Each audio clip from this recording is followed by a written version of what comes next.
આ કેસમાં હવે જે ખુલાસો થયો છે ને એ સાંભળીને આખો દેશ ચોંકી જશે, કારણ કે આ મામલો સીધો આતંકવાદ સાથે જોડાયેલો છે.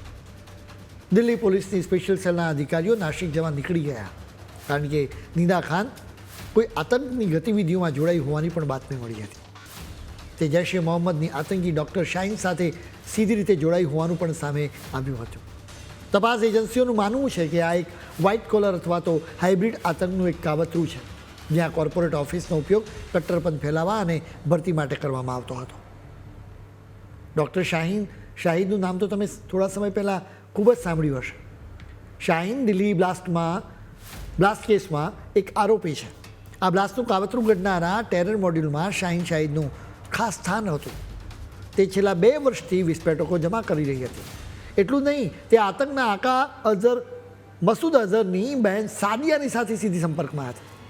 સાદિયાનો પતિ ઓપરેશન સિંદૂર વખતે ઠાર મરાયો હતો, જેનો બદલો લેવા માટે સાદિયાએ જૈશ એ મોહમ્મદની મહિલા પાંખ જમાત ઉલ મોમિનાતને બનાવી. ભારતમાં એની હેડ શાહીન હતી. હવે શાહીનની સાથે નિદાનું કનેક્શન સામે આવ્યું. એક રીતે નિદા ખાન સ્લીપર સેલ ચલાવતી હોવાનો પણ આરોપ છે. તે TCS જેવી મોટી કંપનીમાં અધિકારી હતી. તેના પર 12 મહિલા કર્મચારીઓએ ગંભીર આક્ષેપો કર્યા છે કે તે મુસ્લિમ પુરુષો પાસેથી તેમનું શારીરિક શોષણ કરાવતી હતી. એટલું નહીં, તે મુસ્લિમ બનવા માટેનું દબાણ પણ કરતી હતી. નિદા ખાસ કરીને 20 થી 25 વર્ષની નિર્દોષ યુવતીઓને નિશાન બનાવતી હોવાનો પણ આરોપ છે. તેમને કલમા પડવા કે નમાઝ અદા કરવા માટે મજબૂર કરવામાં આવતી હોવાના પણ આરોપ છે. નાસિક પોલીસે અત્યાર સુધીમાં 9 જેટલી FIR નોંધી અને તપાસમાં જે બહાર આવ્યું છે ને તે ધ્રુજાવી દે તેવું છે. આ કેટલી મોટી સુરક્ષા ખામી છે કે આતંકવાદી સંગઠનો સાથે કનેક્શન ધરાવતી કોઈ મહિલા દેશની આટલી મોટી IT કંપનીમાં હોય અને એની જાણ ન થાય.